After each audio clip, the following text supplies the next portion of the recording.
ብሉቱዝ በአጭር ርቀት ውስጥ ምንም አይነት ገመድ ሳይጠቀም ዝቅተኛ ፓወር ራዲዮ ቴክኖሎጂ በመጠቀም ስልኮች፣ ኮምፒውተሮችና የተለያዩ ኔትወርክ ዲቫይሶች እንዲገናኙ ወይም ደግሞ ኮሙኒኬሽን እንዲያደርጉ ያስችላል። ብሉቱዝ ስታንዳርድ IEEE 802.15.1 ስሙን የወሰደው ከ1000 ዓመት በፊት ነበር። ሃራልድ ብሉቱዝ ከተባለ የዴንማርክ ንጉስ ነው። ብሉቱዝ ቴክኖሎጂ በመጀመሪያ ዲዛይን የተደረገው ቀላል ዋየርለስ ኔትወርክ ዲቫይሶችን፣ ስልኮችንና ዋየርለስ ሄድሴቶችን ሳፖርት ለማድረግ ሲሆን ዋየርለስ ሲግናል ትራንስሚትድ ወይም ደግሞ የሚተላለፈው በብሉቱዝ በአጭር ርቀት 10 ሜትር ውስጥ ነው። እንዲሁም ብሉቱዝ ዲቫይሶች በአጠቃላይ ግንኙነት የሚያደርጉት 1 ሜጋባይት ፐር ሰከንድ ያነሰ ነው።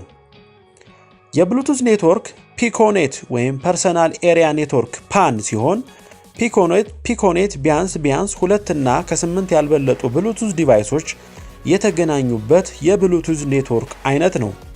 ዲቫይሶች ግንኙነት ሲያደርጉ ፕሮቶኮል ይጠቀማሉ።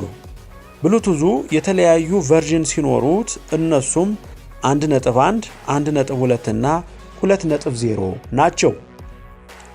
ብሉቱዝ በተለያዩ ዲቫይሶች ላይ የምናገኘው ሲሆን ለምሳሌ በኮምፒውተር፣ በስልክ፣ በጌም መጫወቻዎች፣ በሄድሴቶች ወዘተ ልናገኘው እንችላለን። ብሉቱዝ ዲቫይሶች ለማገናኘት ምንም አይነት ኢንስታሌሽን ወይም ኮንፊግሬሽን ወይም የኔትወርክ ዝርጋታ አያስፈልግም።